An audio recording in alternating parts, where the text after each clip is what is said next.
అమ్మా అమ్మమ్మా వింటున్నాను, చెప్పవే. అనంతలక్ష్మి గారింట్లో వాళ్ళ పాప ఆయన తొట్లో వేస్తున్నారట. ఏమైనా ఇస్తే బాగుంటుందేమో. మీ నాన్నకు పుచ్చుకోవడం తప్ప ఇవ్వడం అలవాట్లేదుగా. అయినా ప్రద్దానికి నన్ను అడుగుతారేమిటే? మీ నాన్నని పిన్నిని వదిలేసి. సర్లే, నిన్నింకేం అడగను పో. మీ బావను అడుగుతావా? అస్సలు అడగను. ఇప్పుడు అలాగే అంటావు. రేపు తాళి కట్టాక అస్సలు వడ్డీ కలిపి గుంజుతావు. బావతోనా? పెళ్ళా? రమ్మన్నారు తెమ్మని బంతికి. ఏమే వాడికి మహారాజు. అందుకే పట్టాభిషేకం చేసి గౌను మీద కూర్చోబెట్టాను. నేను వచ్చేదాకా ఉండమని.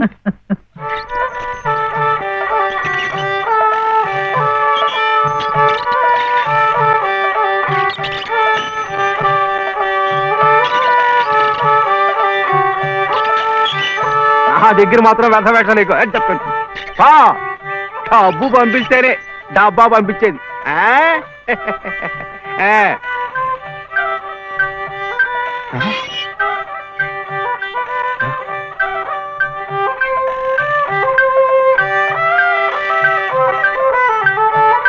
అయ్యో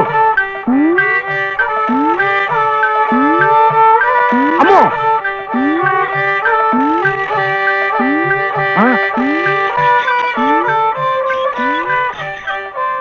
ఎరా ఇప్పుడు దాకా పడుకునుండు. ఎవరు మెత్తయా చిట్టా మరెవరు? ఎద్దు. ఎద్దా? ఎద్దు ఇప్పుడు దాకా నిద్రపోయింది, ఇప్పుడే లేచి తిరుగుతోంది పాపం. ఇట్ట అరుస్తే మళ్ళీ పడుకుంటుంది. ఇంకా నూనె ఉండదు, గీనె ఉండదు. ఇంకా ఉషేమిట్రా? నీ కాళ్ళు చేతులు విరిచి గానుగలు వేసి చెప్ప. అగో అగో అగో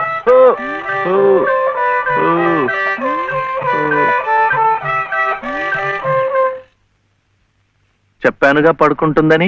ఇప్పుడు కాడి మెడ మీద వేసుకుని నువ్వే తిరుగు. తిరుగుతాను లే.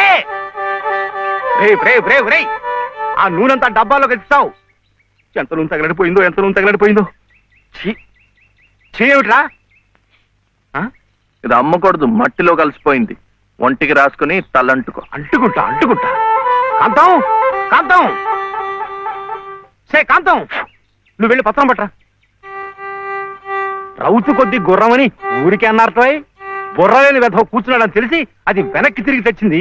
ఇది అలవాటై రేపు నేను కూర్చున్నా వెనక్కి తిరిగి తెచ్చి నన్ను వెధవం చేస్తుంది. ఏమిటది? నేను దమ్మన్నానా? నా నెత్తిరేసి కొట్టు. పత్రం కాదు, పత్రం, స్టాంప్ పేపరు పట్రా. మళ్ళీ సంతకం పెట్టాలా మావయ్య? అవును. నేను పెట్టను. ఎందుకని? ఆయనమ్మ పెట్టద్దంది. పెట్టకపోతే ఈ నష్టం ఎవరు భరిస్తారా? ఎవరు భరిస్తారు? డబ్బా నూనె ఖరీదని తెలుసా? 200. నీ బొంద. ఇది మీ నాన్న మీద జిడ్డావదం కాదు, ప్రశస్తమైన నువ్వుల నూనె. డబ్బా నూనె ఖరీదు 1000. 1000 రూపాయలు. 3 డబ్బాలకి 3000. ఇవో తీసుకో, పెట్టు.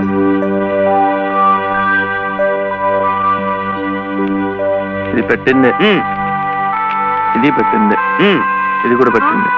ఇది పెట్టలే. ఏమి కాదు, మళ్ళీ సంతకం పెడుతున్నావా? మావయ్యకు చాలా నష్టం వచ్చిందట. 3 సహస్రాలు. ఎవరు చెప్పారు? ఏమయ్యా రే లే, మళ్ళీ ఇలాంటి సంతకాలు పెట్టావంటే ఒళ్ళంతా బాధ పెడతా. జాగ్రత్త. నష్టం వచ్చిందట, నష్టం. ఇంతవరకు ఆయన గారు పెట్టించుకున్న సంతకాలు చాలు. నువ్వు జన్మంతా తప్పులు చేసినా ఆయనకేం నష్టం రాదు. వెళ్ళి స్నానం చేసినప్పుడు. ఏమిటండి మీరు కూడాను? ఎంత నష్టాన్ని భరించమంటారు? నిండా ముంచేస్తుంటాను. నిక్షేపం లాంటి నువ్వులోనే పిల్ల కాలంలో ఎలా ప్రవేశిస్తుంది చూడండి. పద్దు పద్దు నువ్వు కాదయ్యా రాయాల్సింది. నీ పాపాల పద్దు నేను రాయాలి. నా ఇల్లంతా హక్కు భక్తం చేసుకున్నందుకు రాయాలి. వాడి పొలం చేస్తున్నానన్న పేరుతో ఎక్కడికక్కడ పందికొక్కులా మెక్కుతున్నందుకు రాయాలి. నా బిడ్డ పోయిన 3 నెలలకే మళ్ళీ పెళ్లి చేసుకుని మమ్మల్ని ఎలా హింస పెడుతున్నావని రాయాలి. అనంత గారు అనండి. ఇంతకాలం మీ ఇంటి కుక్క కాపలా కాస్తున్నందుకు మీరు అనాల్సిందే, నేర్పనాల్సిందే. ఊరికి ఎందుకంటారయ్యా? పాపాలు చేస్తుంటే అంటారు. మనిషికి ఒక మాట. గొడ్డుకో దెబ్బని నన్ను గొడ్డంటావా? చూసువా, సతీ తులసి లాంటి దాన్ని నా నోటితో ఆ మాట అనగలనా? పిన్ని గారు సామెత మర్చిపోయారేమో అని. నువ్వు సతీ తులసి సరే. ఏమిటా చెప్తాను? ఇంట్లో ఎవరున్నారు? సతీ సావిత్రి లాంటి దాన్ని నన్ను అనుమానిస్తున్నారా? లోపల శబ్దాలు అవుతుంటే సత్యవంతుడికైనా సరే అనుమానం.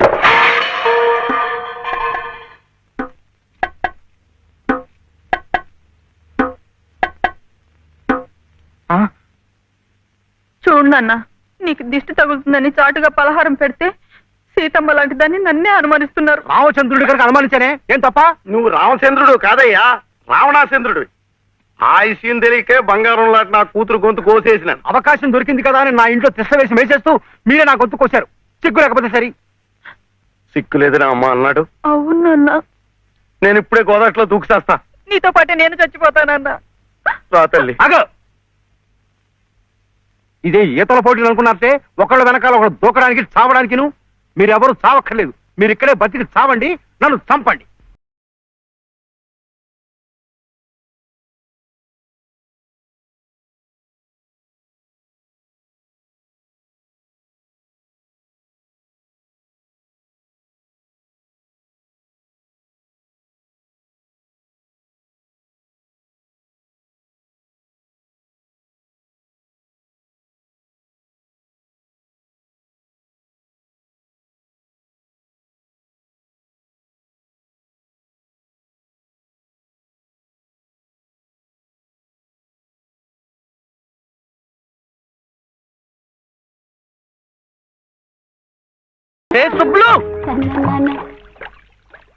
ఏం శివయ్యా?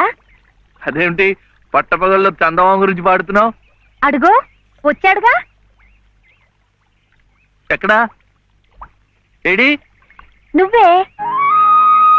ఏ కాదా?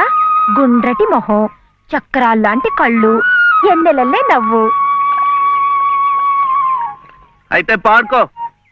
ఏ శివయ్య, కాస్తిటొచ్చి ఈ ప్రద్దెళ్ళు అందడం లేదు.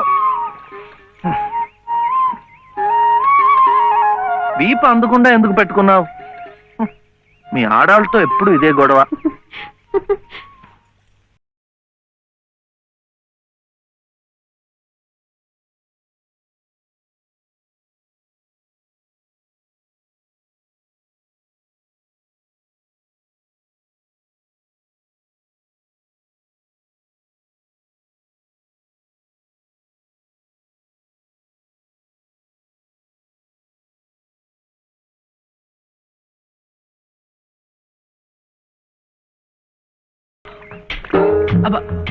ఏమైంది?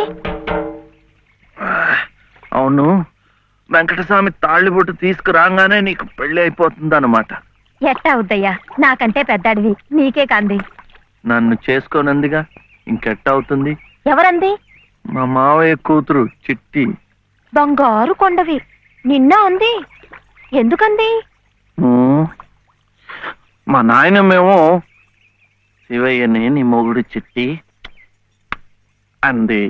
చిట్టేమో నేను నీ పెళ్ళానా బావా అని నన్ను అడిగింది. నాకేం తెలుసు, నానమ్మ నీ అడుగు అన్నాను. అన్నిటికీ నానమ్మ అనేవాడికి పెళ్ళందుకు అని చెప్పి నా తల మీద మొట్టకాయ వేసి వెళ్ళి ఓసి పిచ్చి మొద్దా, మంచి పని చేసిందిలే.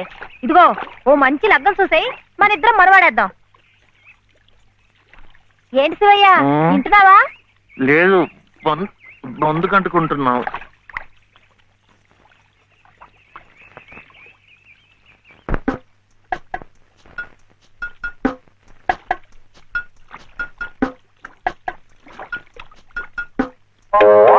ఏం శివయ్య, పెళ్ళనగానే చేతికి ఏదో కరెంట్ వచ్చినట్టుగా ఉంది. అంటే కర్మ, మను అయితే మన ప్రేమ పట్టపగ్గాలు ఉండవు. ఊరి సచ్చినోడా నువ్వా? ఎల్లెలో ఏటే సుబ్బులు, చెయ్యి మారగానే సాకు తగిలిందటే చుట్టుకున్నావు. పట్టేవాళ్ళ బుద్ధేంటో ఆ చెయ్యి వాటంలోనే తెలిసిపోద్ది. అమ్మా!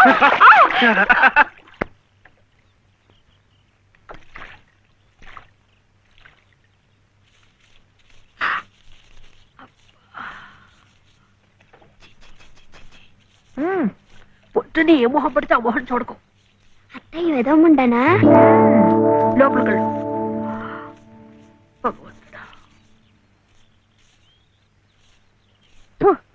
పొద్దున్నే నీకెందుకులే మా పళ్ళు, అవి అక్కడ పడేసి లోపలికి వెళ్ళు. పర్వాలేదు లేదునా, ఇందులో తప్పే ఉంది. తప్పే ఉంది అని నిలదీసి అడిగితే నేనేం చెప్పను? నిన్న పొద్దున్నే నీ మొహం చూశాక ఆ పక్కింటి ఆయన కాలు జారి పడ్డాడట. వాళ్ళ ఆవిడ ఒకటే తిట్టిపోసింది. థు. పొద్దునే లేచి ఎవరైనా కాస్త మంచి మొహం చూడాలనుకుంటారు పాపం. ఏమే నీళ్ళు, నువ్వు వెళ్ళి కాస్త కాఫీ పని చూడమ్మా. వెళ్ళు.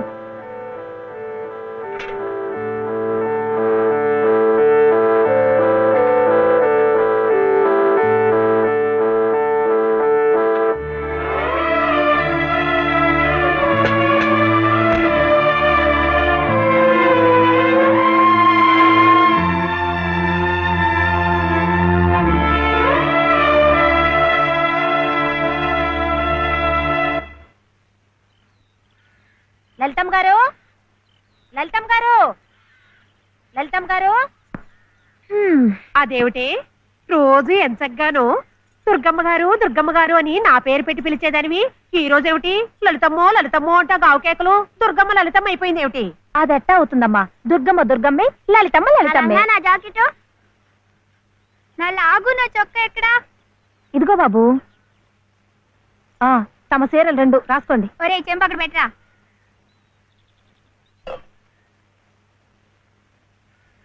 రా బాబు, ఇదిగో మీ అమ్మగారివి 6 చీరలు. మరి జాకెట్లు? ఇదిగో ఉన్నాయి. ఇవి నీ షర్ట్లు, నిక్కర్లు. జాగ్రత్తగా పట్టుకెళ్ళు. అమ్మో ఇన్ని బట్టలే? మొగుడుతో కాపురం చేసే నేనే ఒంటి మీద బట్ట రాటి మీద బట్టతో అఘోరిస్తున్నాను. మొగుడు లేని ఇవిడి గారికి అమ్మా రేవు 6 చీరలే.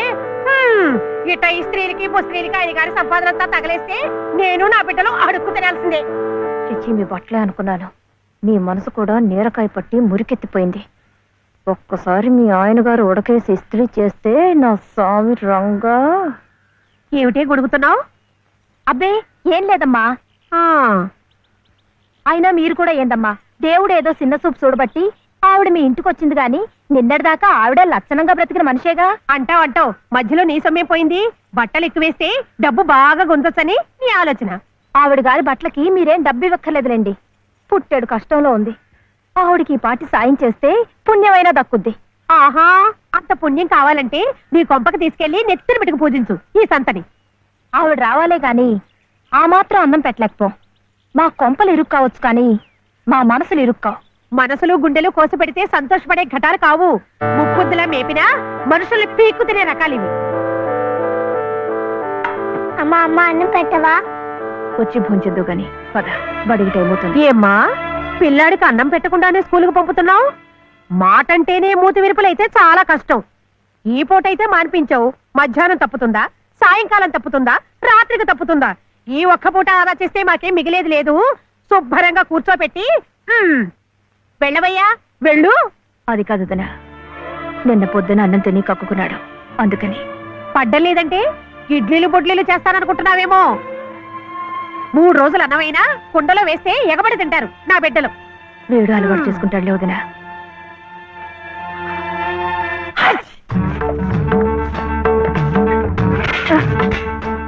ఇక్కడ గొడిగే.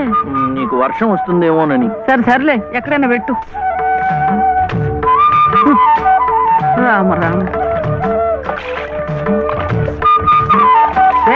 ఇక్కడ కాదు అక్కడ.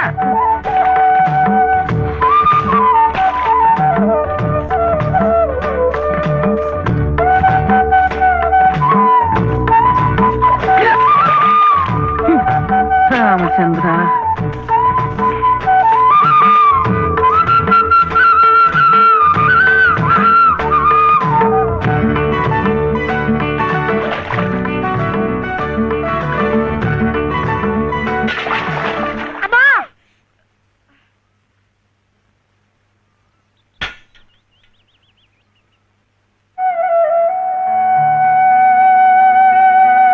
అయ్యయ్యో ఏమిట్రా ఈ తలతిక్క పనులు?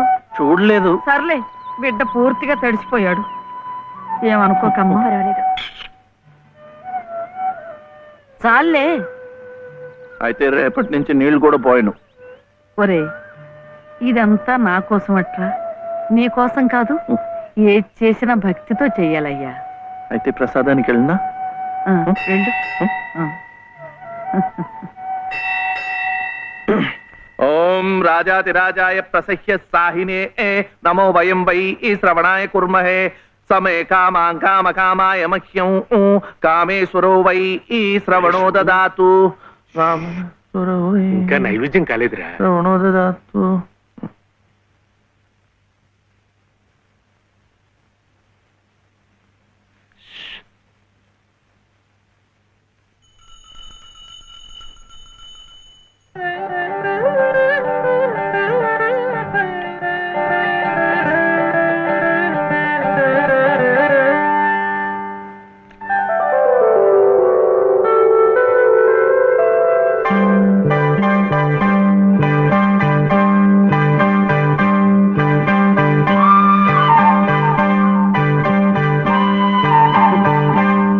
నేను చూస్తున్నానులేండి, మీరు తినకుండా అంతా బాబుకే తినిపిస్తున్నారు. తీసుకోండి. నాకు లేదనా? నేను మళ్ళా అడిగితే ఇస్తారు. ఈ గుడి మాకు బాగా తెలుసు. నేను మా నానమ్మ రోజు వచ్చి ఇదంతా కడిగి ముగ్గులేస్తాంగా. తీసుకోండి, తీసుకోండి. తీసుకోమ్మా. అసలు దేవుడు గర్భగుడిలో ఉంటే వీడు ఊరేగింపుకు వెళ్లే ఉత్సవ విగ్రహం లాంటి వాడు. పుణ్యమే. రాజమ్మా, ఆ, ఆ అమ్మాయి ఎవరో తెలుసుగా? మన చలపతి చెల్లెలు లలిత. అలాగా, నేను గుర్తుపట్టలేదు.